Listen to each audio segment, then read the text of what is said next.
Guess who's back? Hello. Back again. Back again. Back again. Austin McIllroy. What's up, dude? Dude, nothing much. How are you? Is this weird?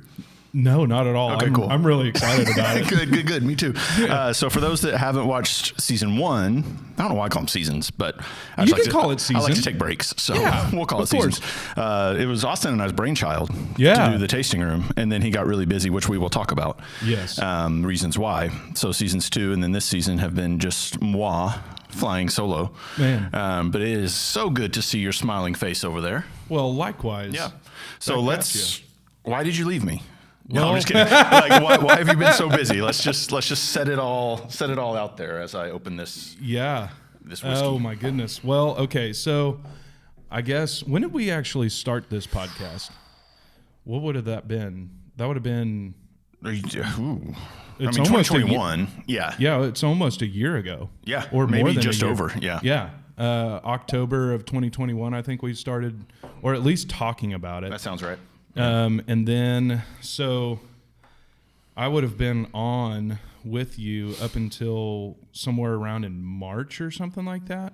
Give or take. I think it was early 2022. Yeah. And so, but at that point in time, the brewery, so I'm with Cabin Boys Brewery, we got approached by Claremore, the city, and actually technically one other city and a few other ideas were approached or came and approached us to open up a second tap room. That would have been, those talks would have started in February. And so I remember we talked about it not on air, but we talked about it afterwards. That was before I could actually kind of officially talk about it. Right.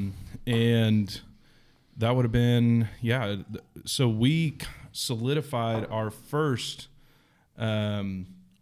project of opening up a secondary tap room.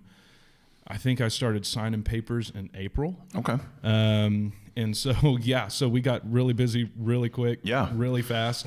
And then in April, we were actually approached. Well, it's kind of a long story, but let's just say we kind of stumbled into the downtown location where the old Prairie Brewpub was. And when we walked through there for the circumstances of the time, the George Kaiser Foundation were really excited. They all came out and saw us, and we were kind of thrown back. We were like, oh, well, we're just kind of looking at this place for funsies. Right. And just dreaming, kind of funsies. We don't have any, intention. And they were like, but you're going to open up a brew pub here, right? And we were like, if the price is right. Sure. So we went back to the drawing board because our intentions weren't actually going to open 2 new locations at once. But the insanity in me said, sure. Right. But it was really cool. Very thankful for that opportunity and them, believing in us and actually taking us on.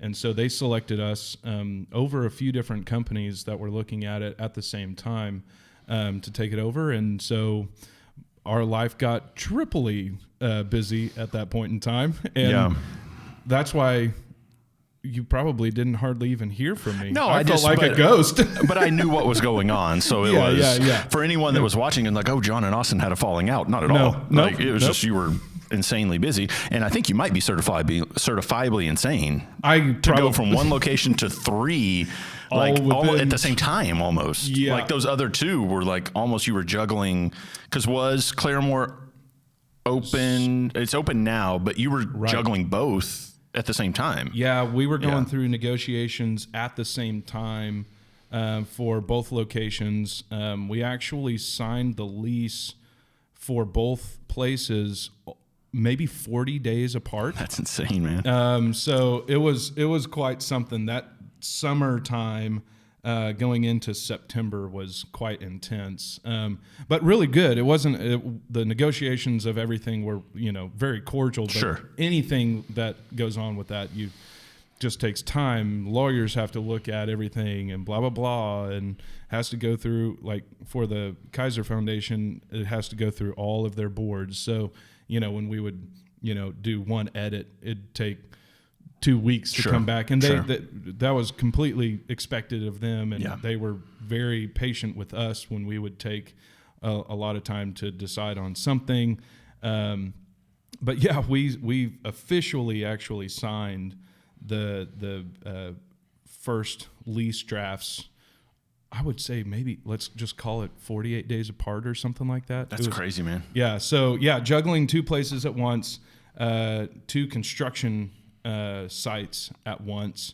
And then I think that you definitely can call me certifiably insane, because I also went through, and it's still going on at my house. I'm remodeling my house. Shut up.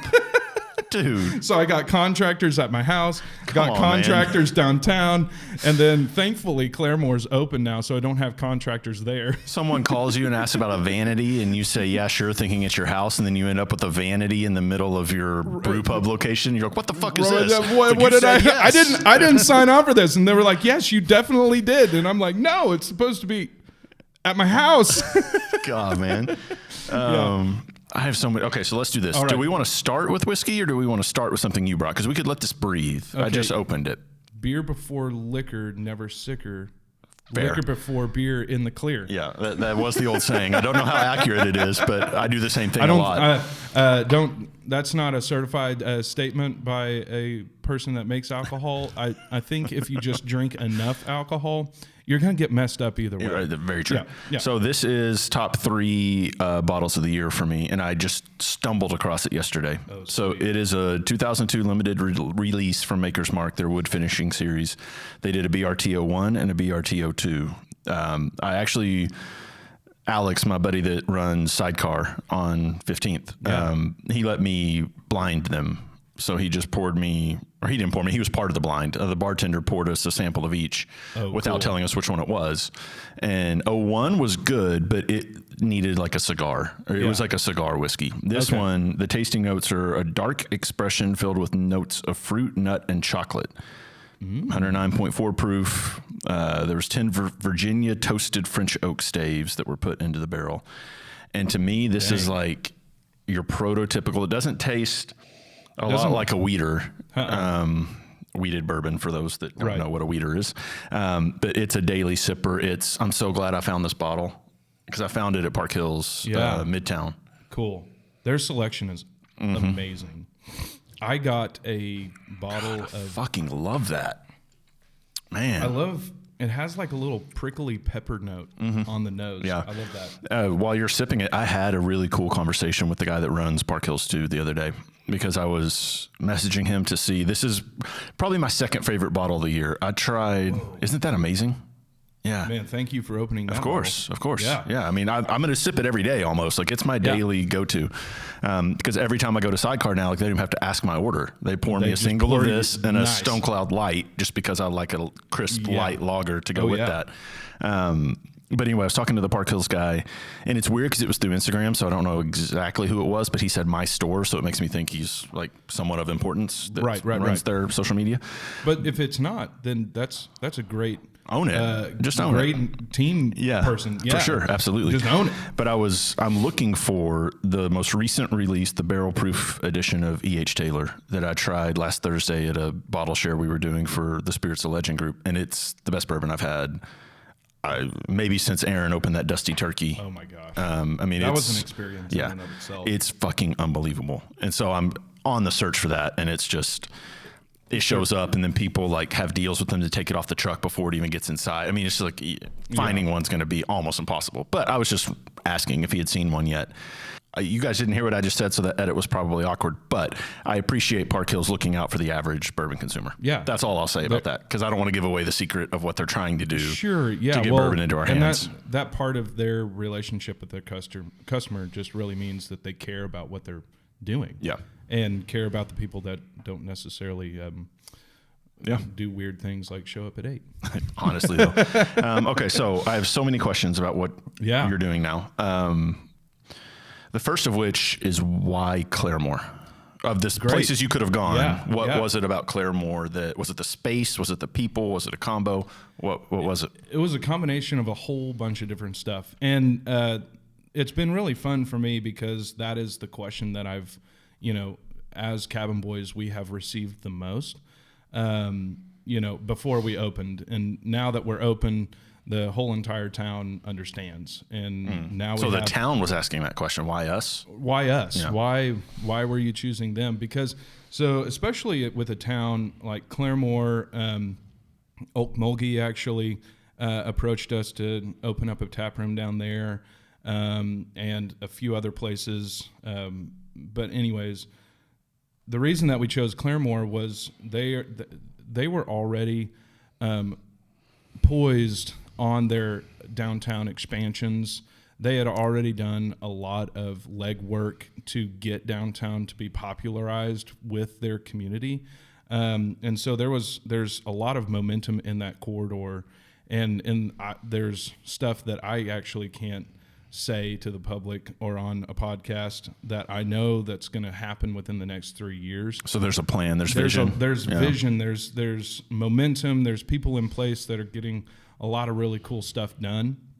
But that aside, as like a really smart, business move of going into somewhere that has momentum already, and it's not us creating the momentum, it's kind of like catching a wave and riding it. The space was perfect. We didn't really have to do a whole lot of construction on that project. We inherited a great setup. The bar was already there. All we really had to do was splash some paint on, cut a drain for the small brew house that we have up there, and do some small touch-ups behind the bar, bring in the equipment that we're used to, that sorts of things. Was it a restaurant or a bar before? It was a bar before. Okay. So the previous owners had a great business going on. They just got way too busy. They had twins. Their real estate business was booming, and so they just didn't have time. That was kind of a little side passion project of theirs, because they wanted to create basically what we're creating for Claremore post their business, of a place to just hang out and have good beer in a town like Claremore. So the third reason that it was really natural for me to be drawn to Claremore, not only because the town is really cool and the community is just really rich. I love that, yeah.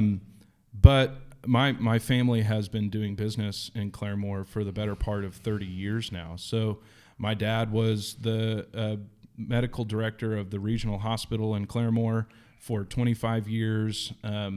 My family owns and operates Strength of Mind, which is a small mental health office, and our original location is in Claremore, still operating.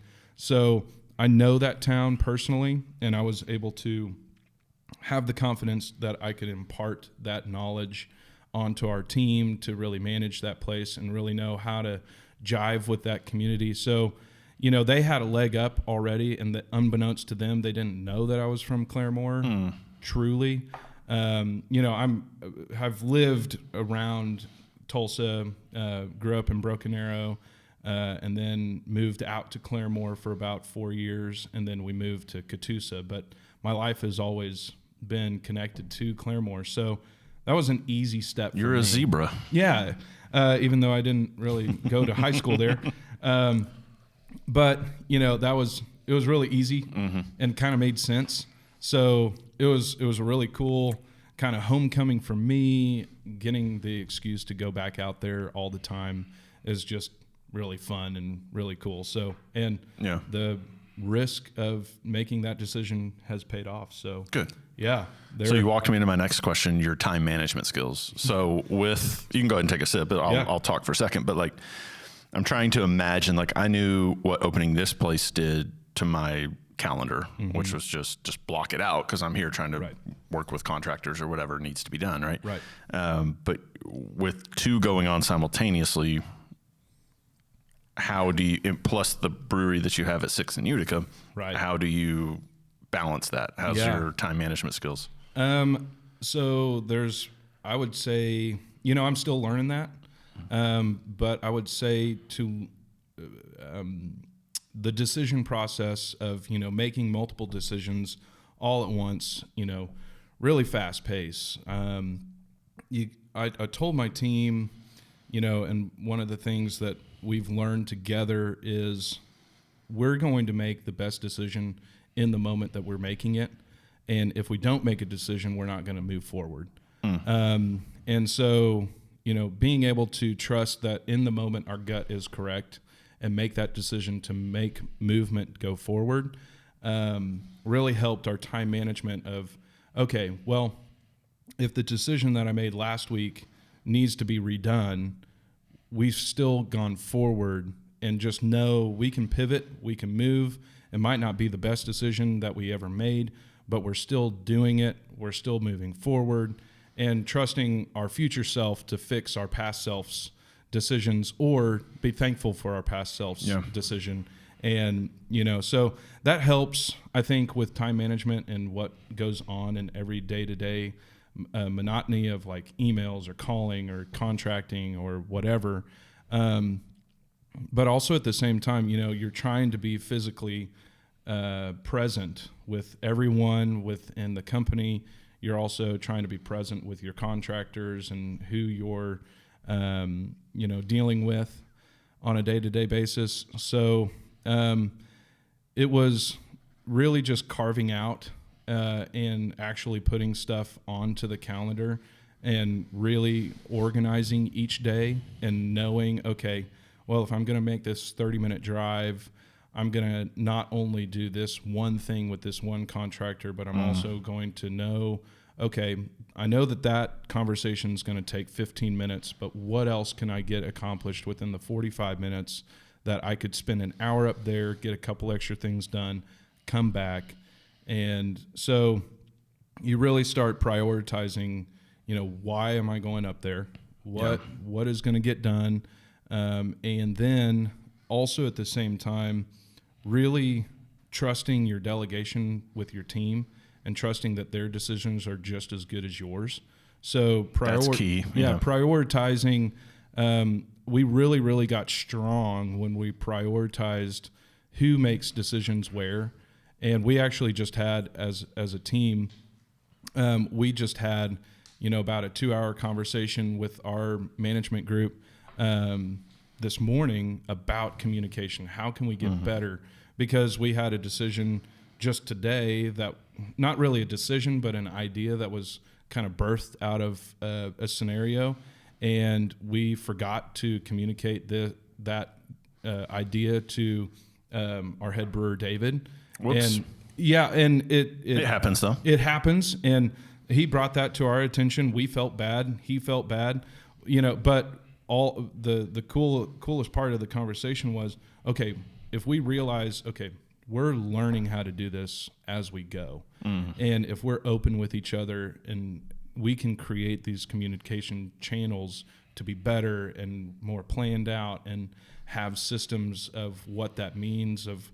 An idea doesn't necessarily need to become a decision, this, that, and the other. But so time management of going in between all 3 locations, I would just say intentionality of what the time was, and knowing, I've got this time to carve out for this, move on to the next, and not waste time in between, and really, even I've got an hour's worth of chunk of time in the car in between here and Claremore, there and back again.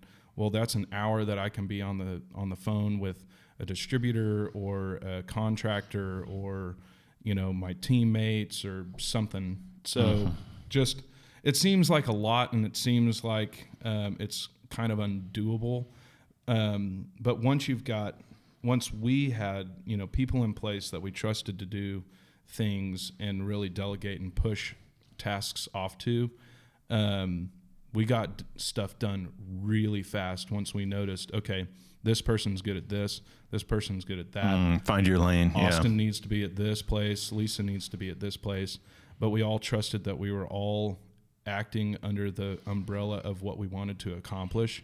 And so that's kind of why, Claremore, from signing the lease to opening, was less than 4 months. That's quick. Yeah. And so that doesn't get accomplished with just one person. So, if I can give a shout out to my team. Absolutely.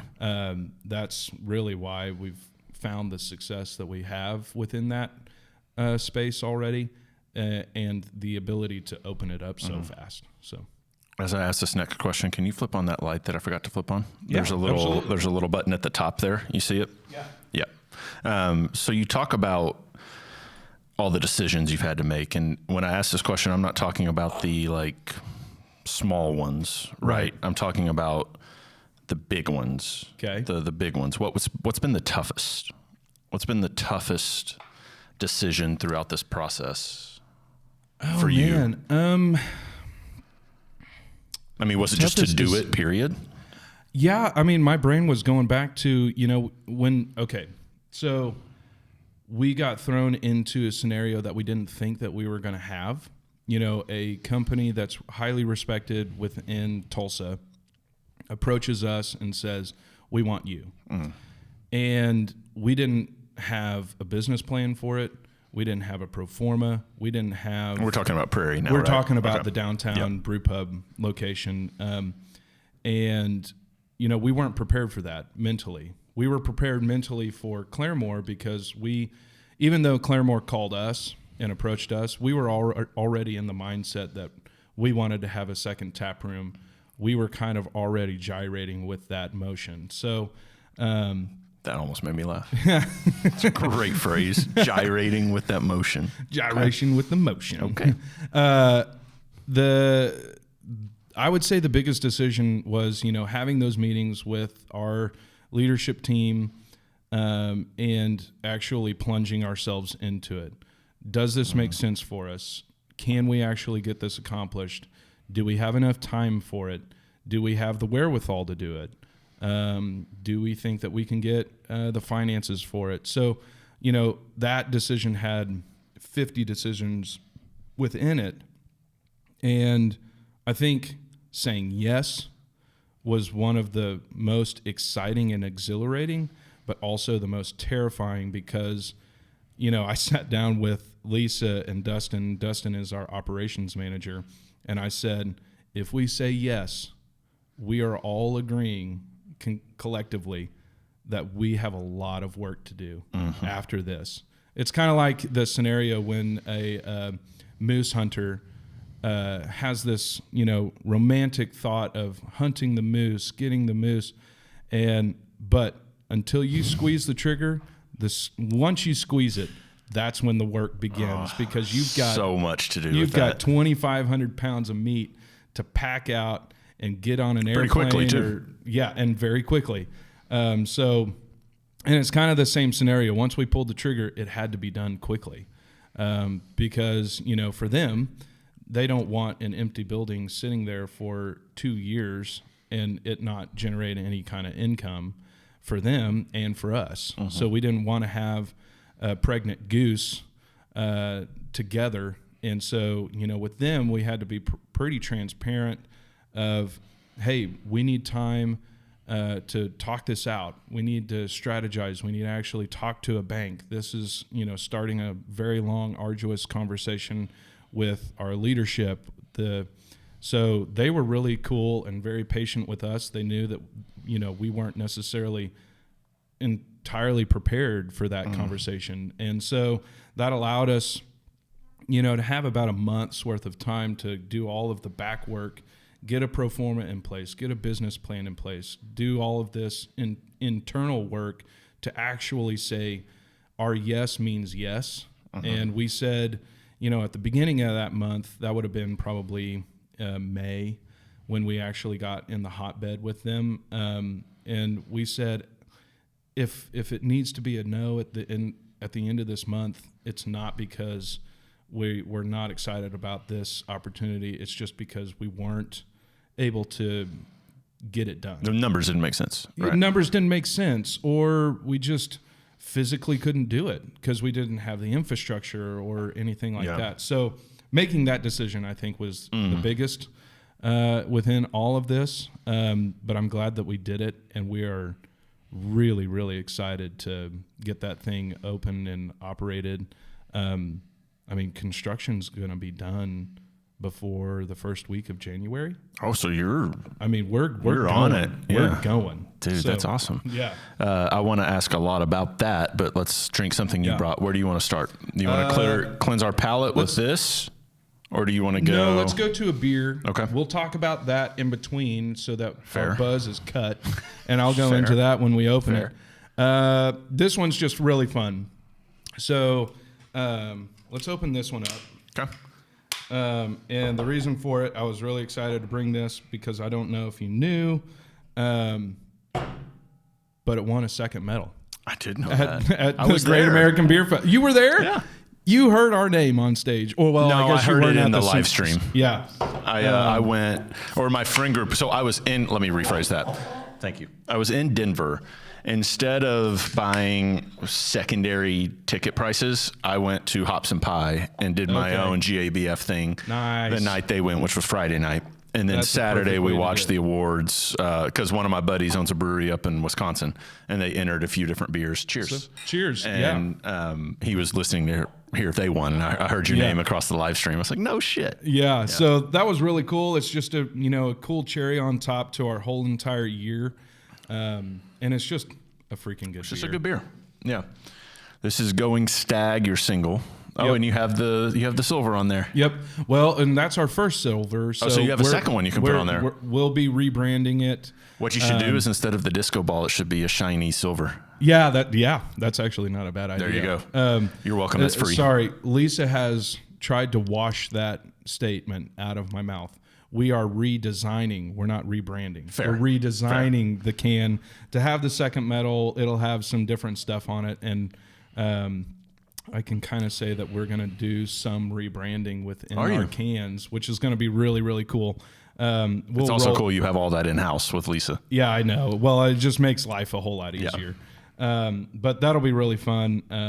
And I just wanted to bring it because, that was a month and a half before opening Claremore. Mm-hmm. And it just really gave... What good momentum to open with. I know. And it really gave... the first medal that you win for a beer. Did you see me miss my mouth just now?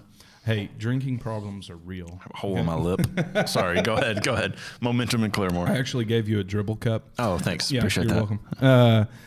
No, it's also for the brewers. I can't say enough about our brewing team. They're amazing.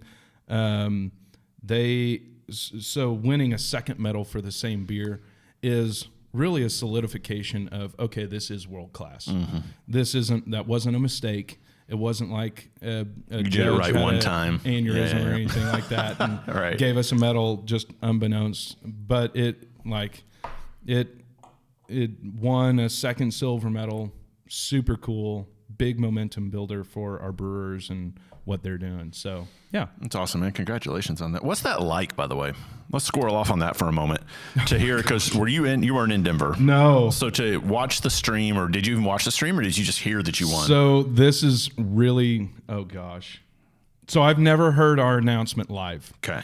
You should probably go next time you submit something. Well, it's kind of like the Moneyball coach thing now. I feel like if I'm watching it, we don't win. Fair. Because so I was actually out on the golf course, and I was listening to the live stream as I was hitting balls, and my tee time came up, and my friend and I were going out onto the course, and he was like, "What are you listening to?" And I was like, "Oh, well, it's the live stream for the Great American Beer Festival. We've added all of these beers into it." And I was like, our category is coming up here pretty soon. So I'm, excited. It's very slim chance that we're actually going to win. This year was the largest beer competition in the world to date. So the most competitive, the largest. And so the chances of it are across all all specialties or whatever, and specialties, the chances of winning are pretty darn slim. Anyways, I had to turn it off to actually play golf for a little bit, and I was pausing it and playing it as we were going from hole to hole. And my friend I had paused it. I was playing, and my friend texted me, "Yo, congrats." And that was it. And I was like, wait, for what? Yeah. What did you just hear about? What did you just hear? And I probably made a couple of golfers on another hole almost shit their britches because I screamed and yelled and probably thought you got a hole in one. Oh, probably, but I wasn't in the right place for a hole in one. So they were like, is this guy having some sort of conundrum or what is that word? Conniption. So, I mean, it's exhilarating. Yeah. It's kind of like what I've tried to tell people. When you win a medal at GABF, it's like winning a medal in the Olympics. You just didn't know that you were going to win it. Mm. So the I like that. Yeah. Because when an Olympic winner wins, they knew that they won. With us, it's like our Olympics. We just don't know if we are going to win. Right. We know that we have the potential to, but so anyways, that's really cool, man. Yeah. So in Claremore, is there food or no food? There's no food in Claremore. Food. So that's the biggest beast when it comes to Prairie, because you're inheriting a place that has a kitchen. Now, whether or not, did you keep the kitchen? We did. Okay. Yep. So now you're getting into not only brewery, but brew pub. Right. Yep. How has that, I mean, that's your first foray into the food. Well, I know we talked about you were wanting to do a kitchen at the 6th and Utica location, but I'm assuming now that you have brew pub that is scratched. Oh yeah. And the decision to open up the brew pub scratched that for the time being. Yeah. But I think our decision to try and open up a kitchen at the 6th in Utica location allowed us to have the mental capacity to say yes, because we were already planning for and had done that kind of work, and we had architectural drawings done. We had plumbers in place. We had, we were about to pull the trigger on that, and then the downtown space opened up and we pivoted. So, so opening up the kitchen or a restaurant, much different conversation than opening up just a brewery. Yeah. So talk me through that. Like, how are you going to, is it going to be a restaurant that also serves beer, or is it going to be a third location of the brewery that also serves a little bit of food? How are you going to approach it? So it will be... Does that make sense, that question? Okay. Yes, I followed the question. Yes, no, yes, and yes. Now I'm going to have to rethink of my question, so just go ahead and, just go ahead and answer it, yeah. It's going to be the I would say one of the more interesting restaurant concepts downtown. Ooh. Not that how much detail can you give me? Do explain. Oh, I can. Okay. I can be as public as I want to. I'm not under contract anymore. I can say stuff. Fair. Okay. No, so it will be a full-on restaurant that has a brew pub component to it, but it will only have our beer, and we will have a full bar. But we're going to be doing like pre-mixed cocktails on draft. That's cool. Yeah. We'll have St. Vitus action. A little St. Vitus action, but for a taproom reason. Right. We'll have a couple of ciders on tap. I don't think that they'll be ours just because of legal reasons. We're trying to navigate that. We'll have a couple of wines on draft. This on draft? We'll have that on draft at all times. We'll talk about this in a minute. Yep. So we're going to have 20 taps of beer on draft. And then the other 10 are going to be mixed cocktails, wine, cider. So there's 30 taps. So there'll be 30 taps. Is 20 taps, does that up your production at 6th and Utica? Because that's a lot of taps. Kind of. It opens. So what do you have now? You have 10? We have 12 at the production facility. So, and that's kind of weird to say, but production facility. Yeah. Our production brewery, and that tap room will be open as well. It's not going to change. So. The obviously opening up multiple locations increases capacity for production. Right. So you're going to be pulling from Claremore and from... Right. Are you going to brew on location downtown? We will. We'll actually have a 7-barrel brew house down there. So bigger than your normal brew pub size, but we're only going to have a couple of tanks. We'll brew, possibly 200 barrels out of that a year. That being said, the 20 taps, so we have 20 taps in Claremore, and we'll have 20 taps downtown for beer specifically. That's so much beer. I know. We're trying to wrap our heads around it. There's so much beer. And you almost need a second production facility now. Well, no. We just might need a little bit more tanks. Okay, fair. I was thinking Right. I get what you're saying, though. Yeah. It just opens up more creativity.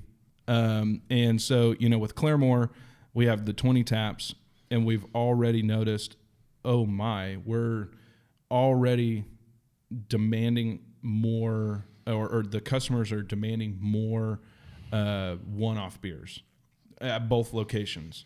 Because we'll do a one-off beer that we, made a certain volume for just the downtown location.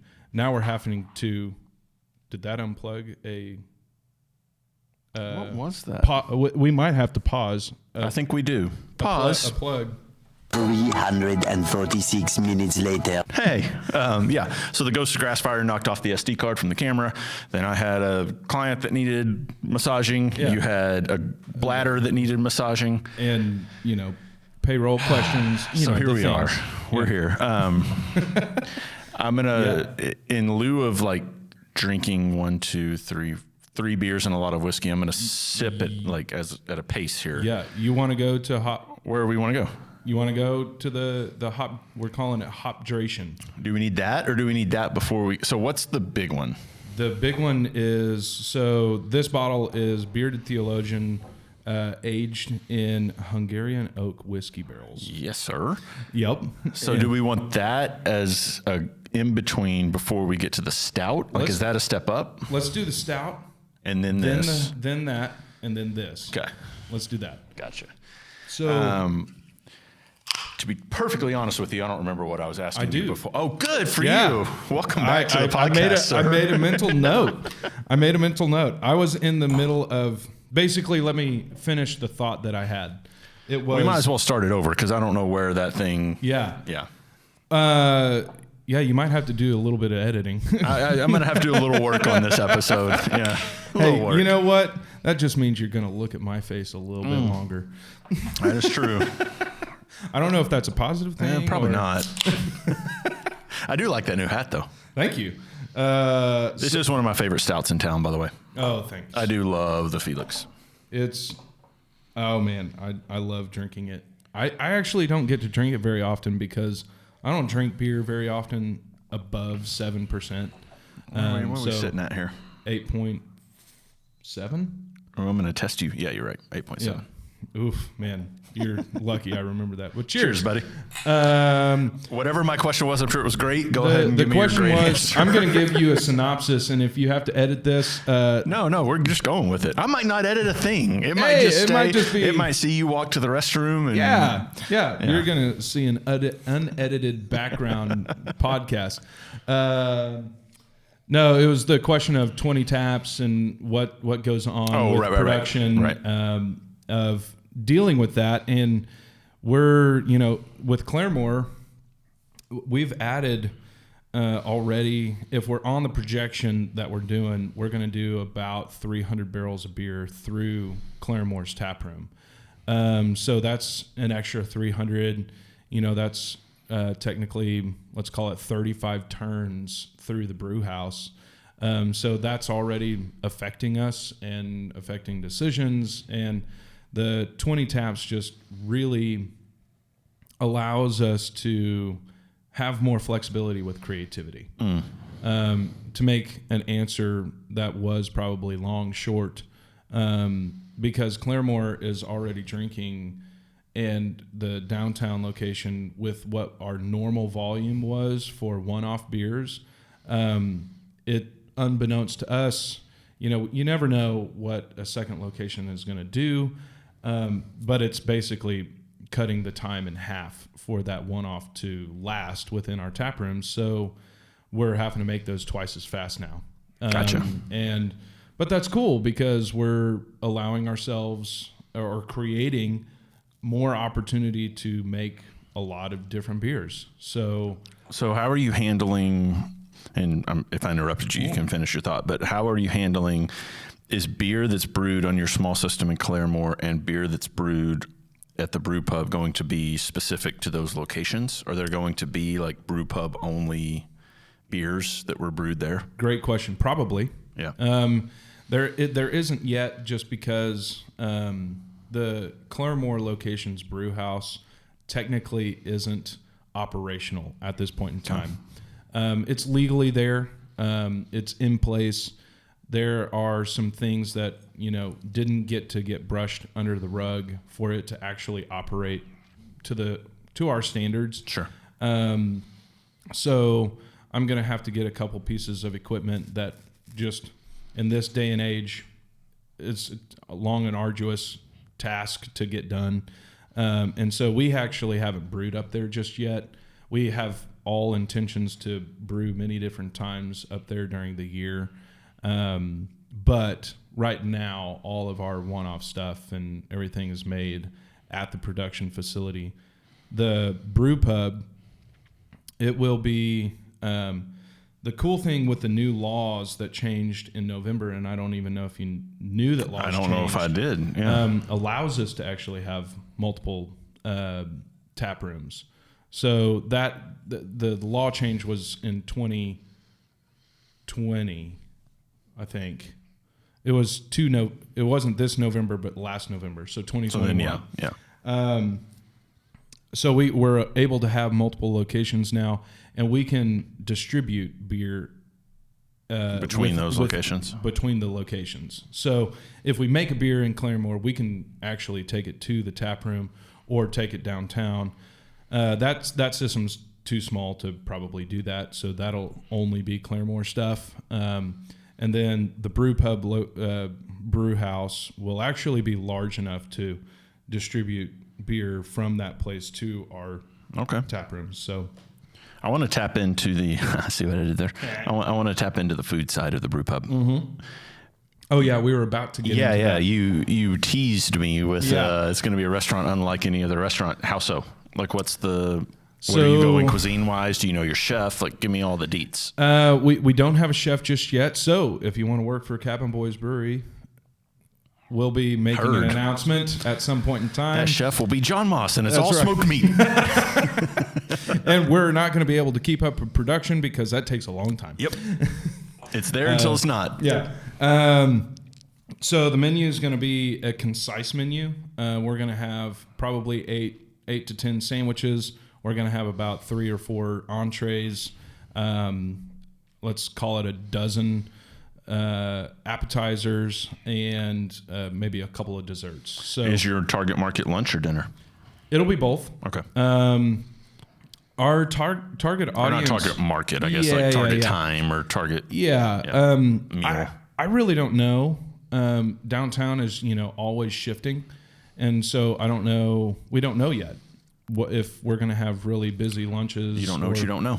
Exactly. Yeah. So we're planning for everything, but what we're really designing the restaurant to be is a space that people will feel very comfortable hanging out for 3 hours in, but also a space that people feel very comfortable and can trust that they can get in and out before like a show downtown in about 30 or 40 minutes. So that's key that you hit that clientele. Yeah. So because Cane's, the Tulsa BOK, Theater, Tulsa Theater, Hunt Club, the Vanguard. So there's a lot of really cool stuff going down there, or even already there sometimes. Yeah, exactly. Yeah. So we want our customers to be able to know, okay, I can get in, I can order, get a couple beers, and get out and paid within 30 to 40 minutes. So before a show, but also have a really cool space that can, they can do homework, hang out and play board games for, hours on end or whatnot. So we're going to be integrating within our ordering system the traditional way from the bar and from a food window. We're not going to have actual servers come to your table, and it won't be full service. Interesting. But we are going to have runners, and I would say 80% of our ordering is going to be off QR codes.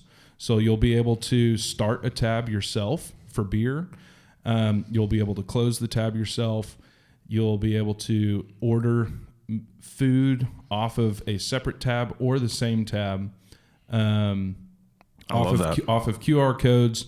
And the QR codes will be specific for each table, so that our runners will be able to take the food to you like you ordered it from a server. But it cuts down about 15 to 17 minutes of time within your restaurant experience. So when you order, if you wanted to order food and order a couple of beers, you're going to pay at that same time. You can close your tab at that moment. At that moment, and not have to worry about someone, if, like, let's say you're late to a show, but you want food, you're going to order, pay, get the food. You're already done. And I assume there's a to-go option as you're ordering it. So it's like order to go, boom. And then as you're walking to Cane's, you eat a sandwich. Exactly. You're there. Yeah, we actually haven't thought of that, but that's a You're nice welcome. idea. Another free one. Next one costs you. Yeah. Next one costs you. Well, you already get free beer. So. Fair enough. That's really cool. That's why I say it's going to be a different restaurant feel than most of downtown Tulsa has right now. Pretty much all of. Yeah. We'll be the first, we're trying to do a 100% QR code ordering system, but I don't want, none of us want any customer to come in and be like, well, I don't own a smartphone, or I don't even know how that works. So you can order from the bar traditionally, you can order food from the bar, you can order food from the food window, just like you would. Is the food window outward facing, like outside facing? It would be outside facing. Where are you going to put that in the... It'll be just adjacent. Like facing Hunt Club? It'll be facing Hunt Club. Well, it won't be outside. You'll be okay. So you come in, so it's not an outside facing, like... Correct. Okay, no, okay. It'll Gotcha. be inside the restaurant, and it'll be adjacent to, just to the side of the bar area. What I'm excited to see is how you've reimagined that space, because we talked about that a little bit after I fucked up and didn't show up to your soft opening. You're good. All right, you texted to me and I didn't put it on my calendar, and then it's whatever. Shit happens. Yep. I realized it the day after when I saw posts. I was like, God damn it. That's okay. But you were telling me I left you at a bar that you invited me to. That's true. So that was payback. That's okay. Yeah. All's forgiven. I deserve it. Yes. So, you don't have to give too much details now, but I think what I'm curious to see, or excited to see, is how that space looks reimagined, because you basically flipped it. Like you got rid of the private room that was facing, that was right next to 36 Degrees North, the north side of it. Yeah, so that private room on the north side is going to be the brew house area. Which was on the south side. Side, which... I'm not ever going to speak ill of what that group not at all. Took that over. I would throw this at you because they're my friends. Yeah, exactly. Because people have always asked me, why did that close? Weren't they really busy? Blah, blah, blah. And what I have said is, just for them, I respect all of them as business owners.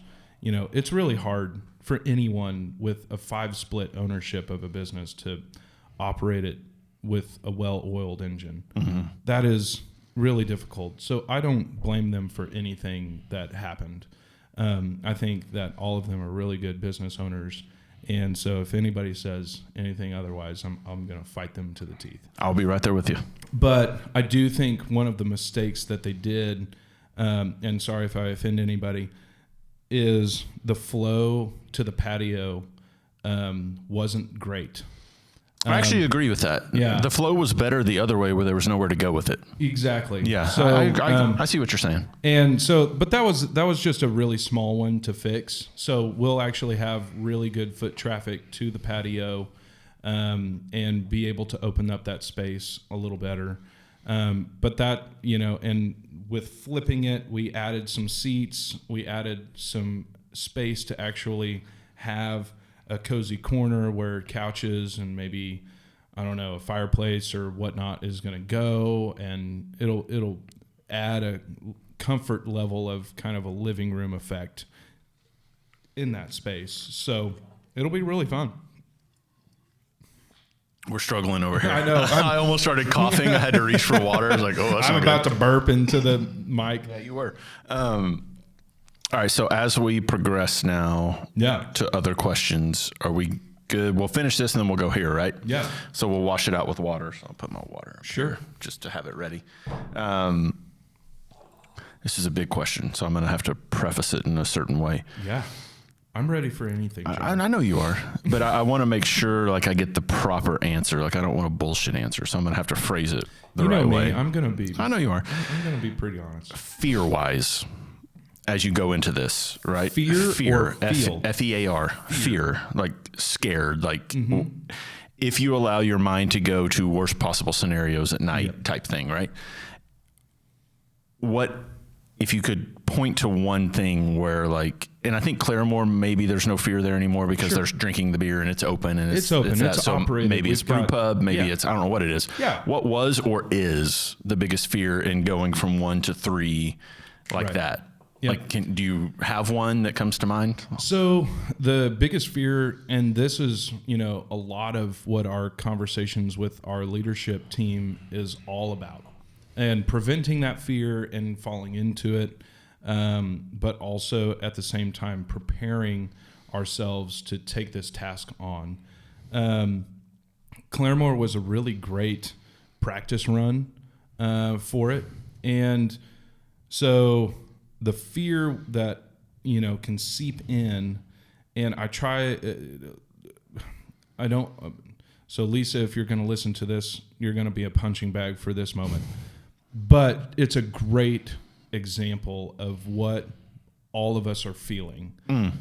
She really wanted to punch holes in opening multiple locations with me and was the most vocal about this. And our greatest fear is how do we cultivate what we have at the original location within our own team. So it's a culture fear. It's a culture fear. Okay.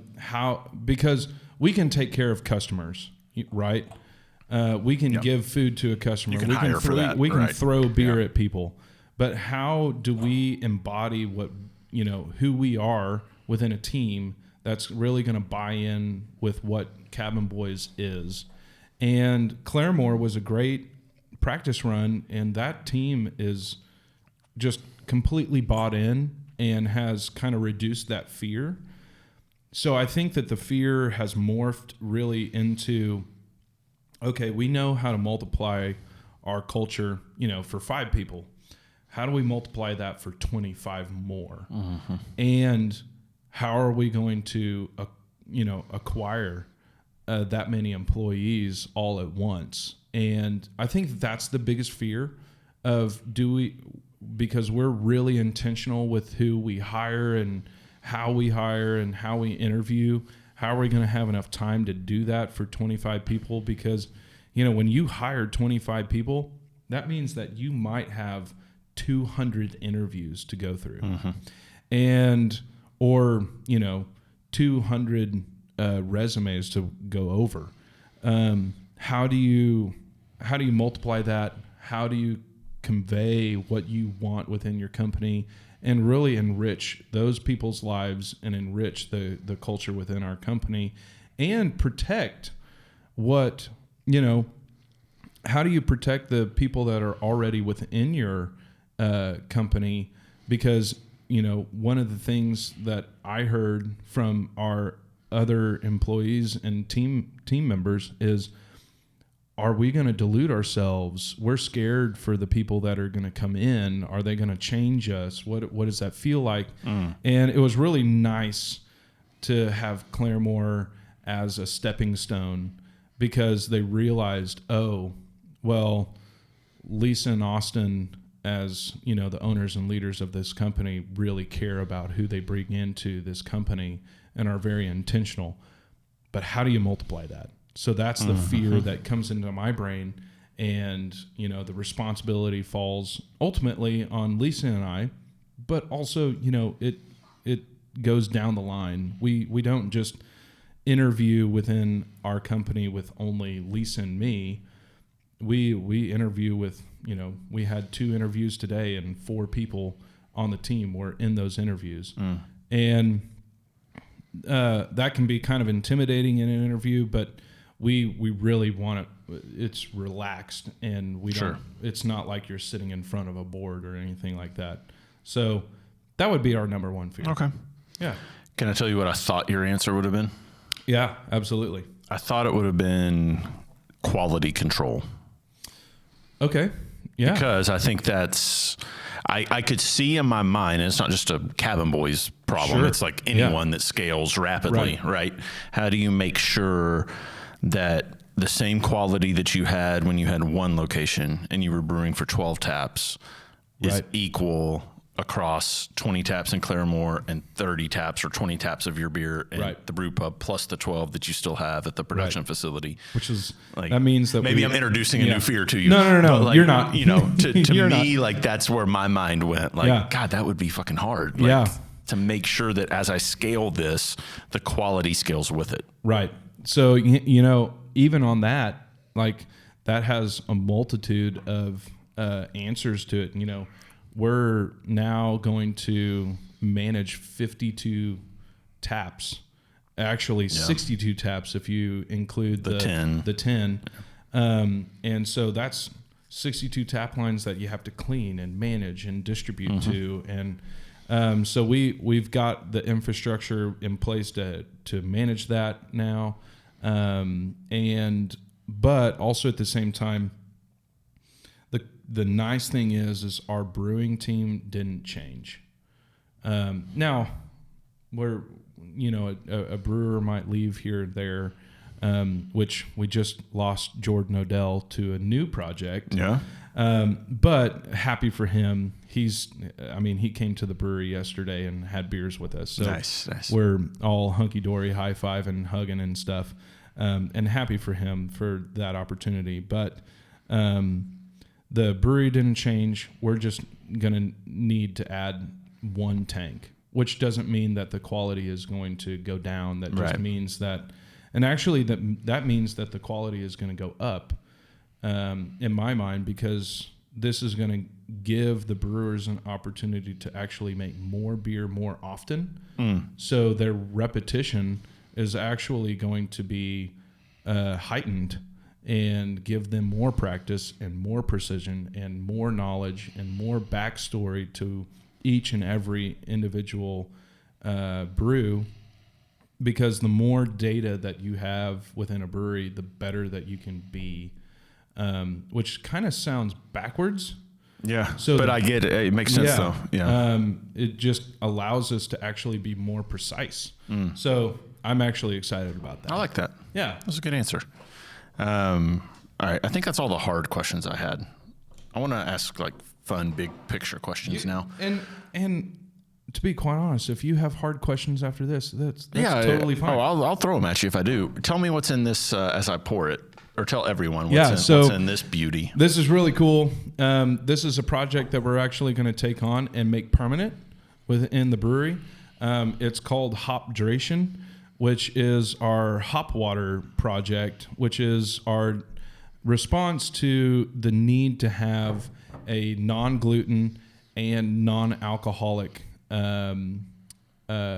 offering to our customers. Because, let's say it has a floral smell to it. Yeah. Let's say this is never going to be our number one seller, right? But let's say we sell 10 of these in one day. Well, that's 10 people that wouldn't have had a great experience within the brewery. What do you think? I mean, that's delicious. Right? It tastes like gin. It does taste like gin. It has a really cool minty character to it. Yeah. It has a really cool lemon character to it. I get like a bed of flowers. Like I'm in a bed of wildflowers. Yep. Yeah. You're going to have floral characters to it. And this lemon is just on the nose. Yeah. Very citrusy. The cool thing is that's this really cool. is hops cultivated. I think this is 2 different hops that are thrown into carbonated water. And it doesn't, it sounds easy, but we've done a lot of research to actually make a good product for it.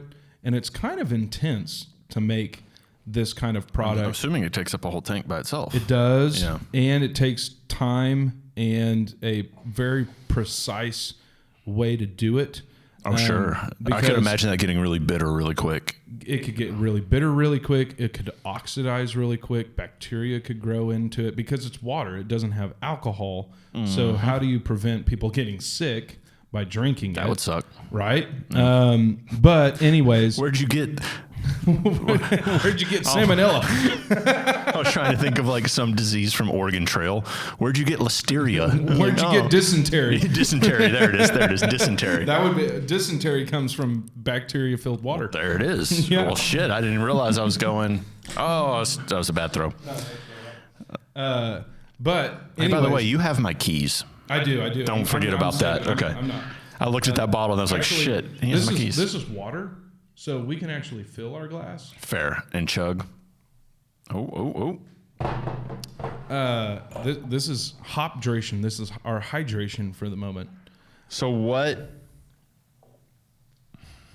I don't know where I was going. I think I started a question. I was like Michael Scott. Sometimes I start talking and I don't know where I'm going. And I hope to find it along the way. But I stopped myself. Because I was going to ask, like, what does the hops do to the like hydration level? But probably nothing. It's water still, right? It doesn't detract from the hydration. It doesn't make it more towards alcohol or more towards anything because that's the fermentation process. Yeah, so it's that's kind of a nomenclature. Like, oh well, when you throw more hops into it, it becomes more alcoholic. No, that's not true. It becomes more hop flavored. It becomes more hop flavored, and actually, the more hops that you add into it, the more stable it gets because hops has an acid that actually fights off bacteria. Stable in the bacteria regard. Yeah. Go ahead and toss that back to me, by the way. I'll close it up. But unlike tea, which adds caffeine, which actually dehydrates you, this doesn't have caffeine. So you're actually getting as much hydration out of it as you would if you were drinking just straight up carbonated water. What hops did you use? Do you know? Oh, I knew you were going to ask that question. Let me just phrase it a different way. If you use different hops, would you have different flavors of hopdration? Correct. Okay. Yes. This one's very floral, very citrusy, very earthy. No. Idaho 7. Okay. I wasn't going to guess that one. And Montuca was going to be my next guess. Idaho 7 and... Strata. No, it's not Strata. No, it's not Strata. Because that's... I want to say it's... See, I didn't... Mosaic. No, it's not Mosaic. Oh, man, I'm sorry, production team. But this is one thing. So you know, as someone that's doing multiple different things, the sad thing for me is, let's say a year ago, I could have spatted this out instantly. But now your mind's on that vanity that's going into your house. Exactly. Just circle back to the what first color thing. did I put in? Yeah. No, I know that Idaho 7 is in here. And, it's Idaho 7 in Centennial. Centennial, okay. Yeah. It's another big boy. Thank you, Brain. And if I'm wrong, sorry, production team. I'm trying to think, is it Strata that has the very much like the pina colada vibe? Is that the coconut? That could be really interesting. It could be. It could be really cool. I'm not a fan of carbonated water, but carbonated water could be really cool. Yeah. When I was at Cerebral, they came out with they were one of the first to jump on the Strata train, and they came out with an IPA that I swore was a Mai Tai. I was like, this is fucking coconut. Like, super cool. But it was so good. Yeah. But it's really nice. It is nice. Yeah. It's really cool. The more you pour, the more you see there's a little... Yeah, there's a little greenish tint. Like almost a silver tint to it. But But it's really cool. It's, it's not something that the team is expecting to make a bunch of money off of. What do you charge for a glass of that? $4. Okay. Yeah. So, low cost, and that's tax included. So $4. So I think we're technically charging like $3.20 or something for it. It's not something that we're trying to make money off of. We're just really trying to have the 10 to 15 people that come in with their friends that don't want to have alcohol but want to have a good time, or a pregnant mom or someone. So did you do this in lieu of carrying like Athletic or we have Athletic in-house, but we just wanted to go the extra mile and produce something that we have made. And, non-alcoholic beer is pretty intense to make. I was going to say, so now talk me through the difference between making this and making a non-alcoholic beer. Because I feel like you have two of the some odd ingredients in this. How big of a step would it be to then make an actual beer? Make it in a beer. So a non-alcoholic beer, you actually have to either make a beer that doesn't ferment and stabilize it. And then you would have to pasteurize it. So that's a $250,000 piece of equipment. Or you make a beer, ferment it as normal, and then strip the alcohol out.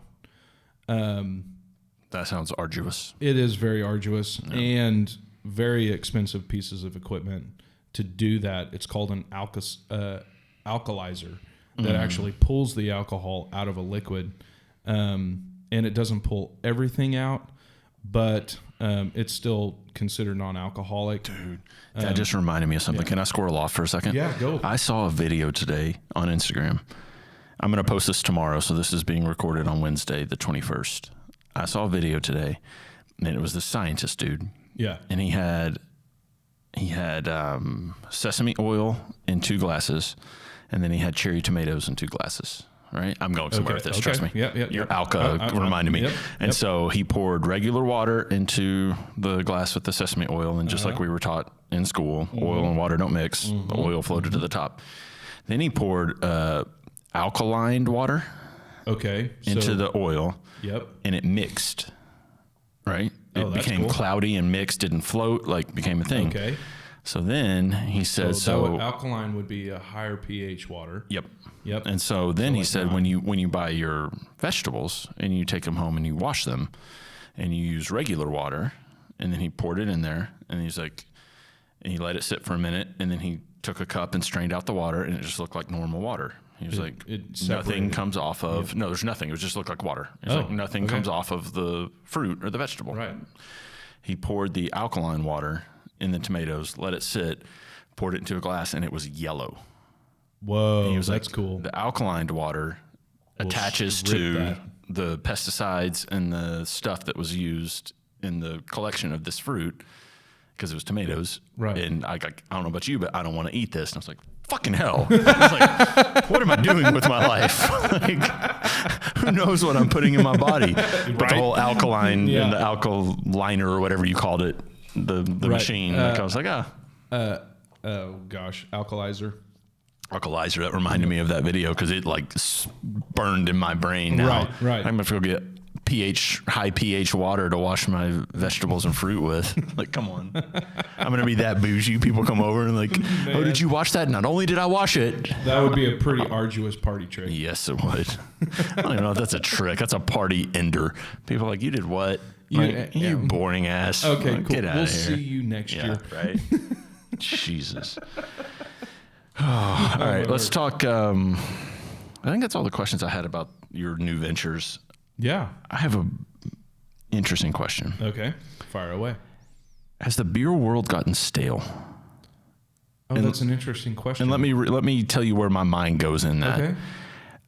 I don't know what's new anymore. Okay. Yeah. I feel like every once in a while there's the experimental hops and that sort of thing. Yeah. But have you ever thought of it from a 30,000 foot view? All the time. We make lagers and we make, you or the Belgian side, we make triples and singles and all this. But I guess the question is what's next? What's new? Is it? What's the next hazy IPA? Because I feel like... Can there be a next hazy IPA? And I feel like this isn't a knock on you or any brewery anywhere, but I feel like you guys get into this routine of making what you make and making it well. Yep. And then it's like, at some point, does it become like, it's a little like, yeah, sure. Like, where are we going next? So this actually excites me. Good. That question actually excites me because in some ways, yes. Okay, so let's just put it at a 30,000 foot level. The answer is yes. There's not a whole lot more that we can throw into beer that's going to just blow people's minds. Mm-hmm. People know, for the most part, let's say you're a craft beer person, right? For the most part, you know that people can throw fried chicken into a beer. I've had it. I know. In Golden, Colorado. So have I, and it was really weird. Really weird. People know that you can like brew a beer that was cultivated from the yeast of someone's beard, right? Beard beer. Yeah. Had that one too from Rogue. Yep. So, I wouldn't call it stale. I would call it, now we're getting into the phase in the craft beer industry that is a more mature version of culture. Okay. So I think you're going to start seeing breweries really adapt to how do we diverse ourselves within what we're giving to our community and culture within our brewery. So yes, and I think that you're going to see breweries start really becoming, masters of the craft of the beer that they are best at. So I could be completely wrong, but I kind of look forward to the time where, we're not going to be demanded to come out with a new beer every single Friday. Now that might sound boring to a craft beer nerd that always wants something new. And there's always going to be that aspect. But,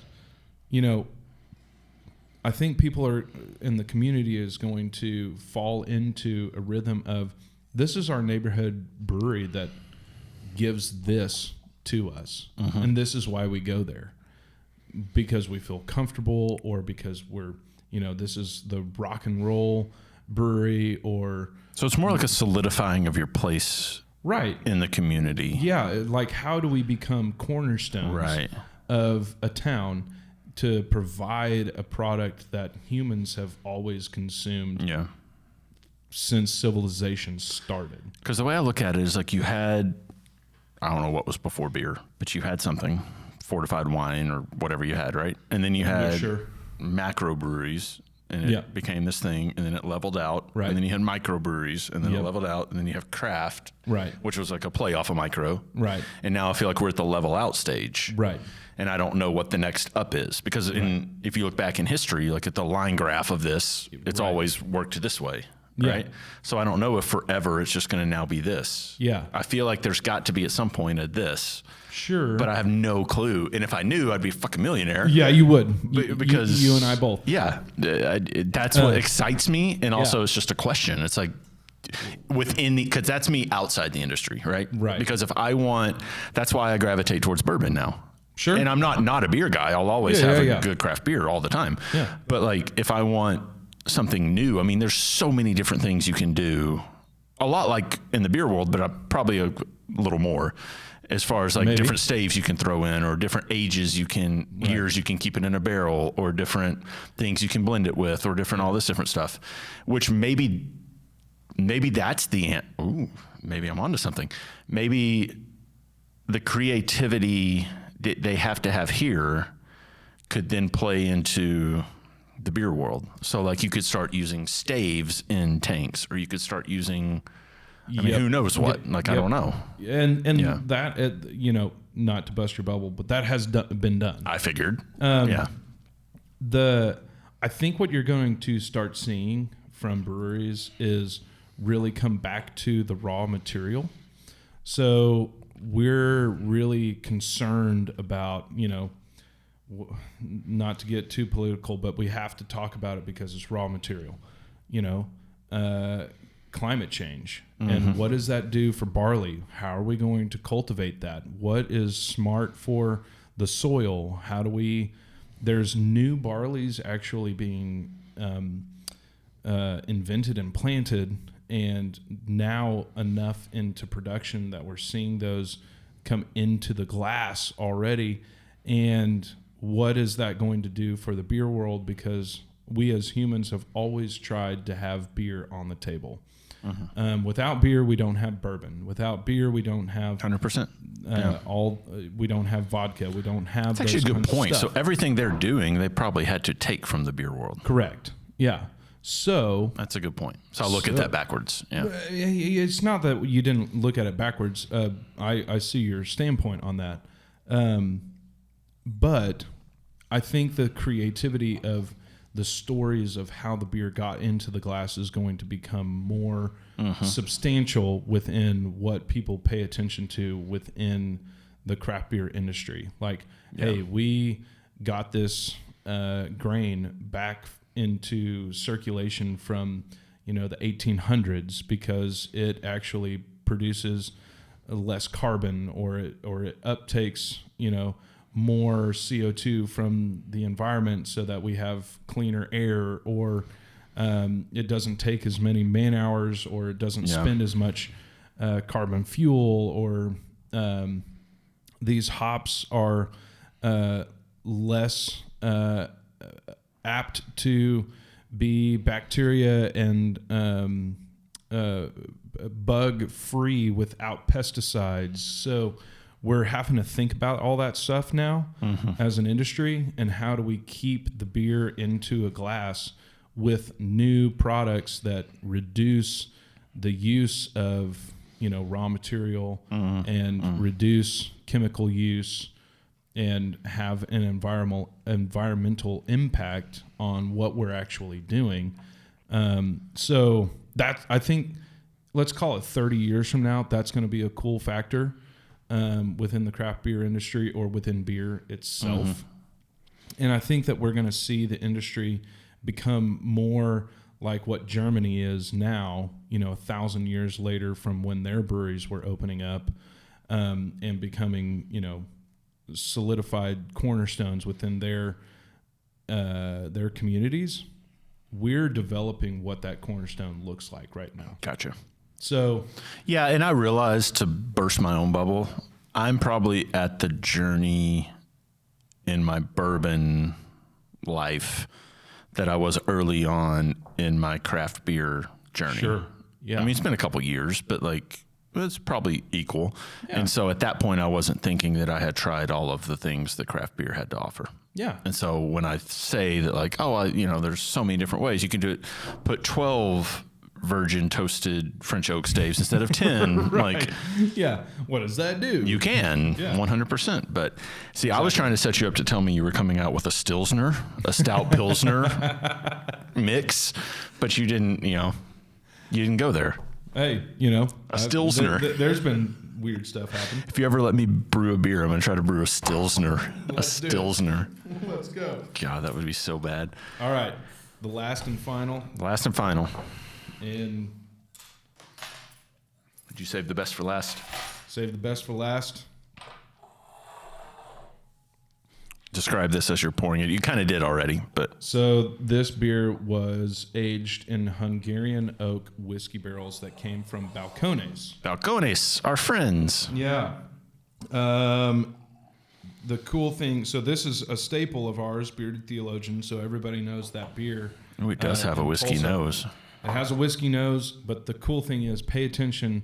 Usually when you age a beer within whiskey barrels, you're going to get really bright vanilla, cherry notes off of it, and woody character. This is going to be mushroom, earthy, cacao. Oh, shit. Dude, I got mushrooms straight off the palate. Right? Isn't that cool? You know what this reminds me of in a weird way? I mean, it's a totally different beer, but did you have the mushroom beer that Jester King makes? They make one every year. I don't know how they do it, but they take a shit ton of mushrooms and put it into a beer. Yeah. And it's funky like all Jester King beers are. Yeah. But this actually has almost equal the fungi on the palate. It's real earthy, really. It's not funky. It's not a sour When I say beer. fungi, that's just a fancy way. Mushrooms. Right. Like you get that like woodiness, that like It has that's really cool. A little bit more fig character or cacao character. Mm-hmm. I get that on the back end. Right. So this is going to have like heavier wood characters rather than those like bright vanilla. Yeah. Now is that different than American oak and French oak? The Hungarian oak brings all of that character. Is that solely the oak, you think, or is that what Balcones put in it? Because they are more of the American whiskey, like Texas, it kind of has a little bit of a peatiness, a little bit of a... Do you think that had something to it? The whiskey that was in there? Probably did.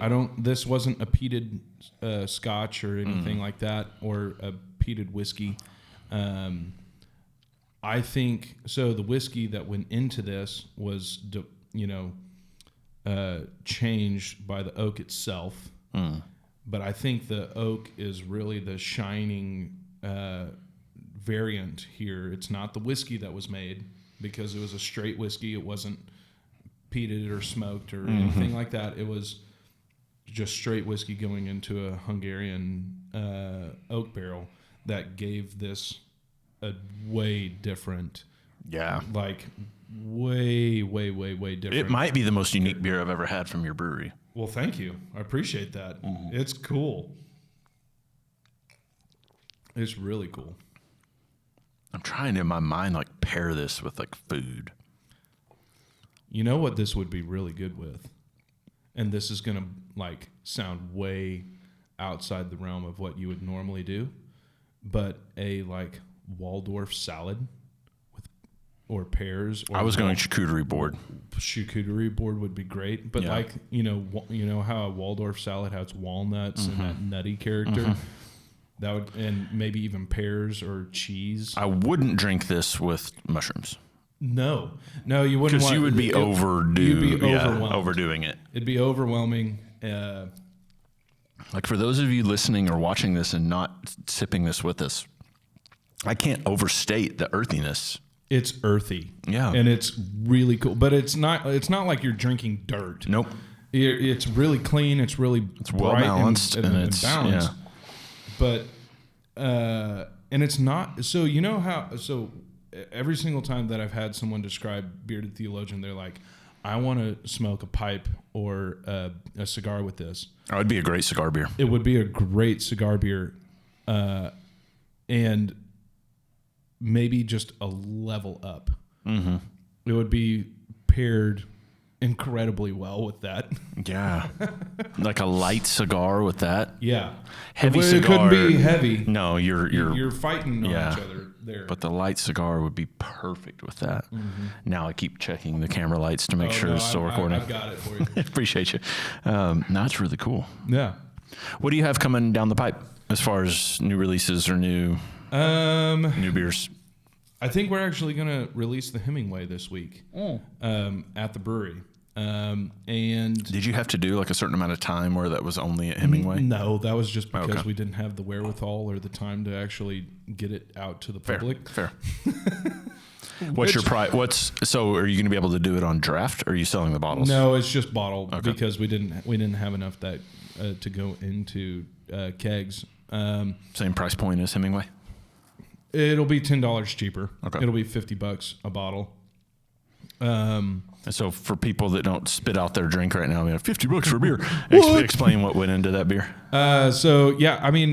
It's just like a wine. It spent 2 years in a wine barrel, and everything on that beer is custom. It's a beer to guard style. It's 14.5%. Sat in the wine barrel for 2 years.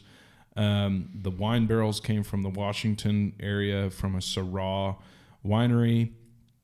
The bottles were blown in Portugal, shipped to us. They're hand corked. The Lisa's label is stellar. Really cool. So every part of that beer is extremely custom.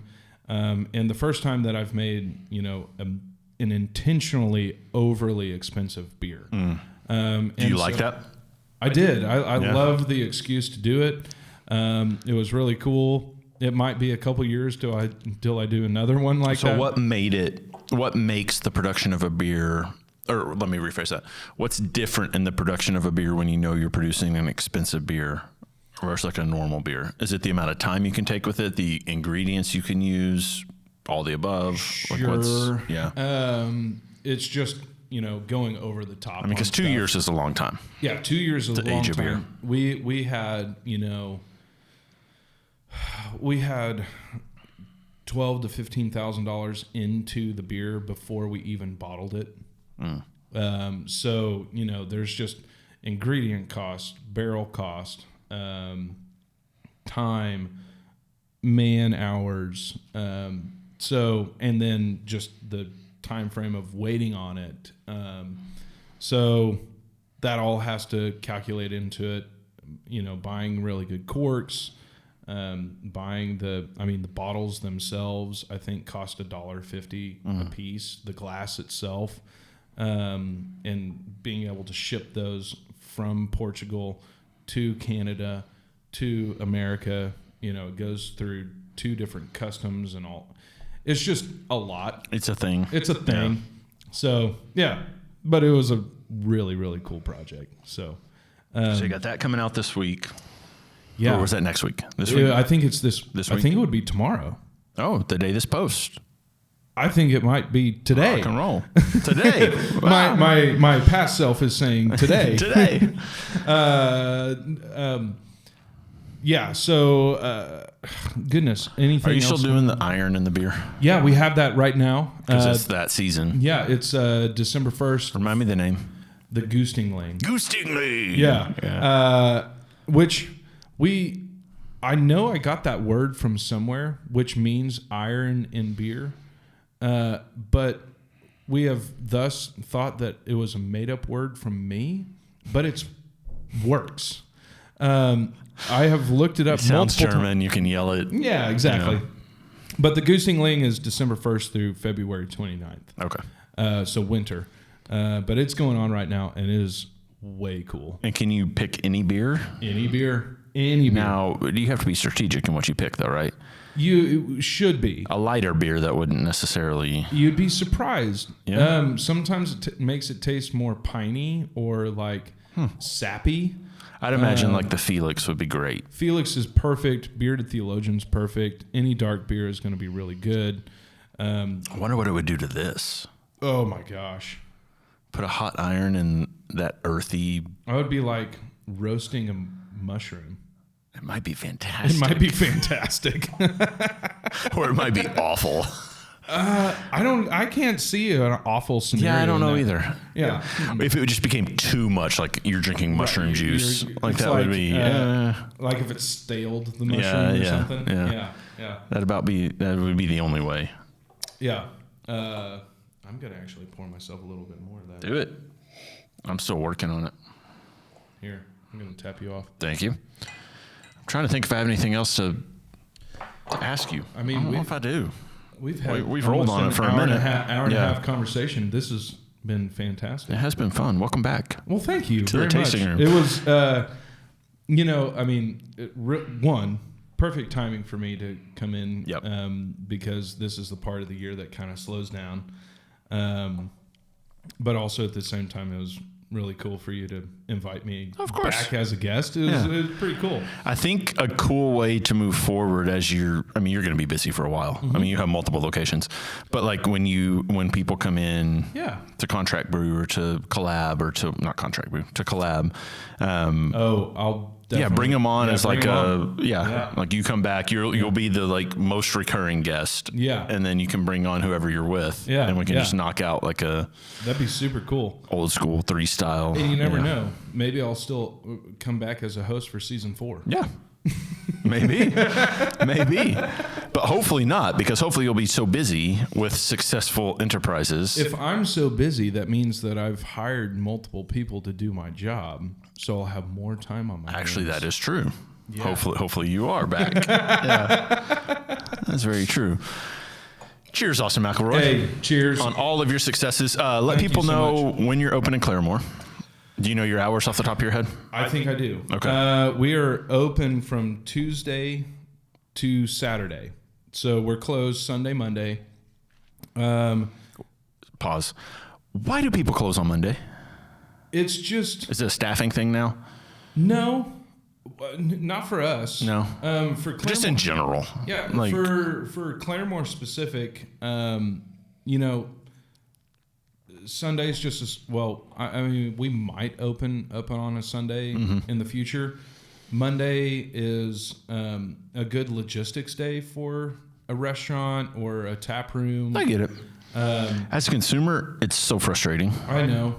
And not just, I'm not talking to you. I'm just talking like, I remember I like had a slow Monday a couple months ago, and I tried to like do some shopping, and I tried to do it local. So I tried to go to like Meat and Cheese Show, and I tried to go to all these, and they're fucking closed on Monday. Right. Tried to go to Grassroots Larder, closed on Monday. It's closed on Monday. And I'm like, fuck, do you want my money or not? Like, what are we doing? Like, I want to spend money. Yeah, I'm trying to give you business. Like, what are we doing? You know, we're open 7 days a week at the production facility. That may change when the downtown is open. We're prepared for both scenarios. We might get busier because we have more faces and people want to come to the production facility to actually see where everything is made. But it might get slower. It might deter people from coming to the original tap room. I don't know. Did you have to reconcile in your mind the possibility of cannibalizing yourself being that close? No, yes, no, but think about it this way: McNelly's has McNelly's. They have Elgin Park. And. But let me play devil's advocate. You can get like most of their ands are totally different. Like you can't get like the McNelly's burger at Red Light Chicken. You can't get Yokozuna at McNelly. You know what I mean? Our tap rooms, you know, the brew pub is going to be similar. Like the beer is going to be similar. The vibe of it is going to be vibe and food very different. Totally different. Yeah. So, and in a completely different corridor of customers. You know, a lot of our regulars don't ever go downtown, which sounds so weird. Considering you're like 0.4 miles. Yeah. So it's like the production facility is on its own little island that isn't necessarily affected from downtown in a huge way. Yeah. So, yeah. I get that. Cool. I'm excited for you, man. Well, thank you very much. Happy for you. I'm excited for you. Yeah. Well, I'm, you know, excited for myself and terrified at the same time. Fair. I'm ready to have downtown contractors to stop calling me and my house contractors to stop calling me. How far away is the house from being done? The house is probably... Did it take the back burner to the other things? No. I mean, it is in full... The two contractors were in my house this morning. Okay. So they when you hire them, they show up. So, imagine that. People want money. So, yep. Maybe a month. Oh, cool. So then we'll have a house. We'll have an open house in February. I would love to. Yeah. Yeah. That'd be really cool. We'll make it happen. Right on. Good to see you, bro. Hey, good to see you. See you next time on the tasting room. Yes. See ya. Peace.